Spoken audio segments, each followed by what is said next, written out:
Well, Caitlin Clark has done it. She has become the all-time turnover queen in WNBA history with still 15 games remaining in the season. The Indiana Fever, who defeated the Minnesota Lynx on Sunday by a score of 81-74 to raise their record to 11-14 on the year, did so behind Clark's 17 points and 6 assists. Mind you, though, that came on 5 of 17 from the field for Clark, and she added a robust 6 turnovers, which is right on the season average for Caitlin, who is dropping 5.6 turnovers per game this year through 25 games to bring her season total to 139 and eclipsing the previous record of 137 already.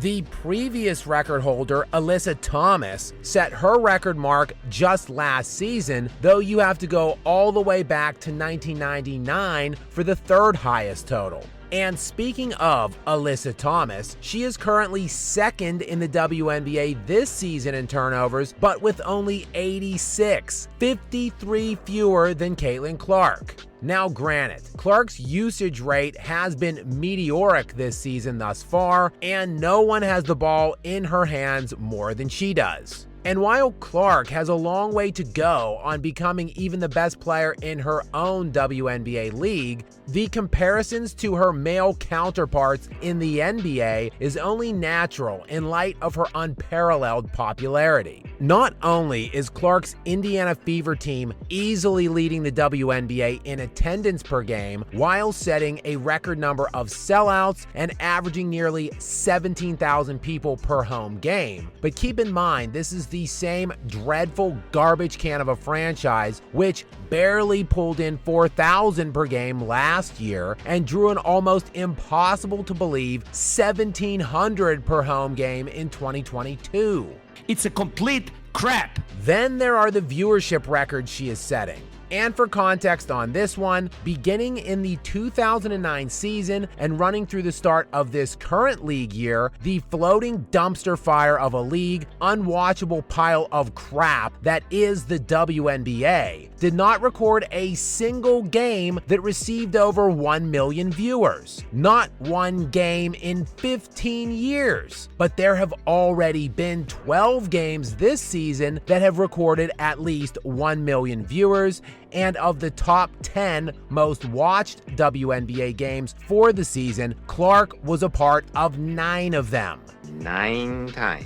Yes, to call her the WNBA's savior isn't hyperbolic, not in the least. She is more important than any single figure ever was to the health, well-being, and overall popularity of the WNBA. Further, she is more singularly important than any single male figure ever was to the NBA. But no, Clark is not the Michael Jordan of women's basketball. Not yet, anyway. Clark still has a long way to go before she reaches that level. And she does need to clean up the turnovers badly. Or does she? While Clark is drastically far off from those Jordan comps, she can maybe just continue with the turnover totals, tattoo chosen one on her back, and start referring to herself as the queen. After all, it has worked for none other than the self-proclaimed GOAT LeBron James, who has been striving for greatness for over 2 decades now, one playoff sweep, flop, and yes, turnover at a time. James is, after all, the all-time turnover king, and that is by a substantial margin of over 600 turnovers for the regular season and by over 300 for the postseason. His total combined 6,245 career turnovers in the regular season and playoffs is well over 1,000 more than any other single player ever. So perhaps all the criticism of Clark is just being overblown, as she is in good company with respect to male comps on her turnover totals. In fact, Luka Doncic led the NBA in turnovers this regular season on the way to his 3rd place MVP finish.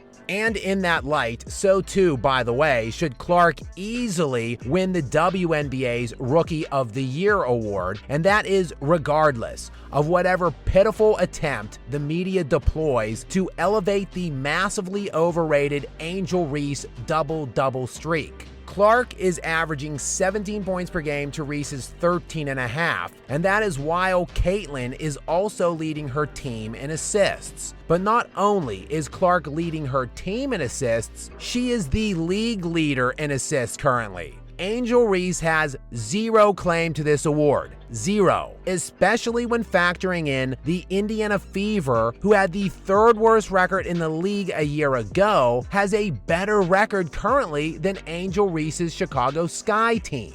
But in an utterly laughable display of idiocy by the garbage product that is the WNBA, they will continue to hype up and stat pad Reese's rebound totals. Just one of the many reasons, despite the emergence of Caitlin Clark and her vast popularity, the WNBA is still totally an unwatchable joke of a product.